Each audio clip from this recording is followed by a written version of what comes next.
السلام علیکم ناظرین۔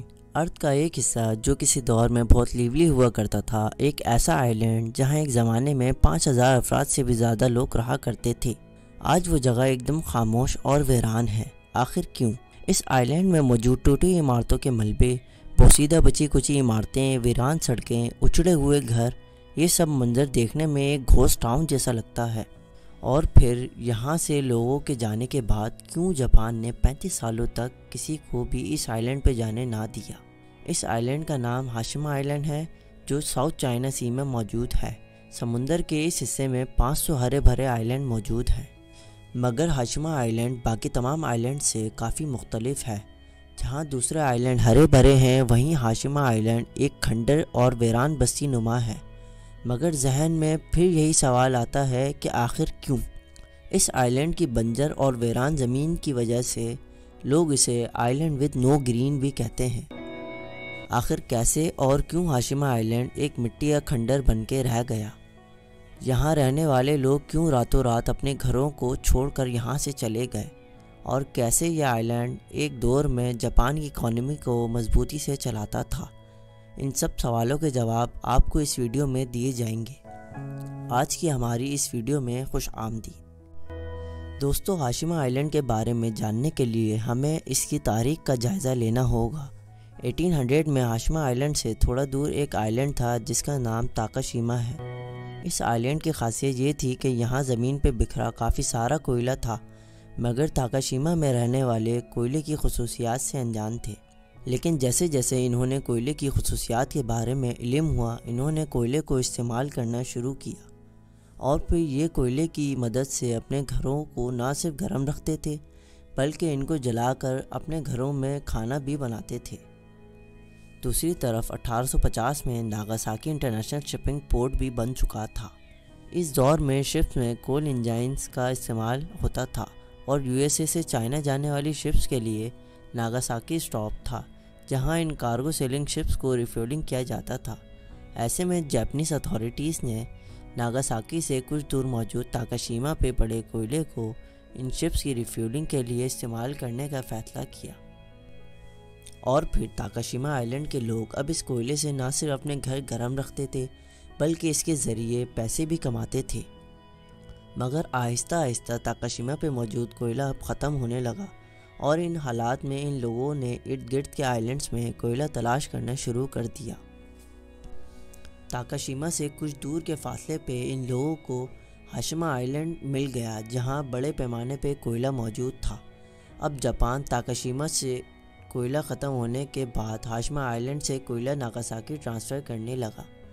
دوستو، ہاشیما آئیلینڈ میں موجود کوئلہ اتنا زیادہ تھا کہ پورے جاپان کی بجلی اکیلے یہ آئیلینڈ چلا سکتا تھا۔ اب کچھ وقت گزرنے کے بعد مٹسوبیشی، جو اس دور میں ایک شپنگ کمپنی تھی، اس نے ہاشیما آئیلینڈ کو خرید لیا۔ شروع میں مٹسوبیشی کمپنی ورکرز کو صبح ہاشیما آئیلینڈ پہ چھوڑتی تھی اور شام میں واپس لے کے جاتی تھی، مگر یہ طریقہ زیادہ عرصے تک نہیں چل سکتا تھا۔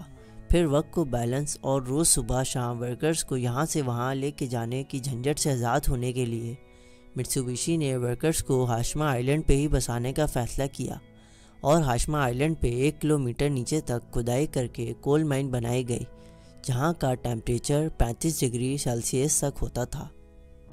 اور اس آئیلینڈ پہ ضرورت کی فیسلٹی پرووائڈ کی، جیسے ورکرز کو ان کی فیملیز کے رکھنے کے لیے کانکریٹ سے بنے کمپلیکس، بچوں کے پڑھنے کے لیے اسکولز، انٹرٹینمنٹ پرپز کے لیے سینما، اسپورٹس ایکٹیویٹیز کے لیے سوئمنگ پولز، اور ہیلتھ کیئر کے لیے ہاسپٹل وغیرہ بنائے گئے۔ اب ہاشیما آئیلینڈ ایک ہنستا کھیلتا سٹی بن گیا جس کی آبادی دن بدن بڑھنے لگی، اور ایک وقت ایسا بھی آیا کہ دیکھتے ہی دیکھتے اس آئیلینڈ پہ 5000 سے بھی زیادہ لوگ آباد ہو گئے۔ اور اس آئیلینڈ کے رقبے کے لحاظ سے دیکھیں تو یہ جگہ پلانٹ پہ موجود سب سے زیادہ ڈینسٹی رکھنے والا شہر بن گیا۔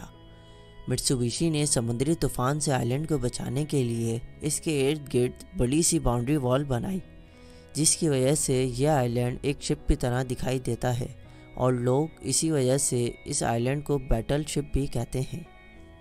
1941 تک کوئلے کی پروڈکشن 4,10,000 تک جا پہنچی، اور اگر پورے 150 سال کی ہسٹری کو دیکھیں تو اس کول مائن سے تقریباً 1,65,00,000 ٹن تک کوئلہ نکالا گیا، جس کی وجہ سے جاپان کی اکانومی میں واضح بوسٹ آیا۔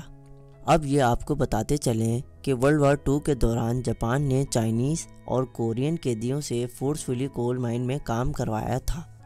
دوستو پھر 1960 کے بعد کوئلے کی مارکیٹ میں ڈاؤن فال اسٹارٹ ہو گیا، جہاں لوگ یہ سوچنے لگے کہ کوئلے کا استعمال انوائرمنٹ کے لیے مناسب نہیں۔ وہیں دوسری طرف شپس میں موجود کول انجائنز کی جگہ آئل انجائنز نے لے لی۔ اب مٹسوبیشی کمپنی اور ہاشیما میں رہنے والے لوگ اس بات کو سمجھ چکے تھے کہ ان کا یہ کام زیادہ عرصے تک نہیں چلے گا، اور آہستہ آہستہ کر کے ورکرز کم ہونے لگے۔ حالات کو دیکھتے ہوئے کمپنی نے 15 جنوری 1974 میں کول مائن کو مکمل طور پہ بند کر دیا۔ یہاں رہنے والے لوگوں کے پاس اب کمانے کا کوئی ذریعہ موجود نہیں تھا، جس وجہ سے ان لوگوں نے راتوں رات اپنے گھروں کو چھوڑ دیا۔ کچھ لوگ سامان لے کر گئے اور کچھ لوگ تو اپنے گھر کے سامان تک کو چھوڑ گئے، اور یہ سامان آج بھی بوسیدہ حالت میں ہاشیما آئلینڈ کے کھندرات میں موجود ہے۔ حیرت کی بات تو یہ کہ لوگوں نے جب اس آئلینڈ کو چھوڑا تو اس کے بعد جاپانیز گورنمنٹ نے 35 سالوں تک اس آئلینڈ کا رخ کسی بھی انسان کو نہ کرنے دیا۔ لوگوں کا ماننا ہے کہ جاپان نے اس آئلینڈ کو سیل اس لیے کیا تاکہ وہ فورس لیبر کی حقیقت کو چھپا سکیں۔ 2005 میں اس آئلینڈ کو ٹورسٹ کے لیے کھول دیا گیا ہے، اور دنیا بھر میں موجود فوٹوگرافرز اور اربن ایکسپلورر نے اس کا رخ کیا۔ یہ شہر جو کسی وقت میں دنیا کا سب سے زیادہ ہیوی ڈینسٹی رکھنے والا تھا، آج ایک دم خاموش اور ویران ہے۔ بہت سی بلڈنگ گر چکی ہیں اور کئی گرنے والی ہیں۔ دیکھنے میں یہ منظر نظر آتا ہے جیسے یہ شہر کسی قدرتی آفات کی نظر ہو گیا ہو، مگر حقیقت تو یہ ہے کہ اس آئلینڈ کو ایک شہر میں تبدیل بھی انسانوں نے کیا تھا، اور اس ڈیزاسٹر کے پیچھے بھی انسان ہی ہیں۔ آہستہ آہستہ ہاشیما آئلینڈ جو ایک مین میڈ آئلینڈ تھا، نیچر کی طرف جاتا جا رہا ہے۔ آپ کو ہاشیما آئلینڈ کی یہ کہانی کیسی لگی کمنٹس میں ضرور بتائیں۔ ویڈیو اچھی لگی ہو تو لائک کر دیں، اور مزید ایسی دلچسپ ویڈیوز کے لیے ہمارے چینل کو سبسکرائب کریں۔ شکریہ۔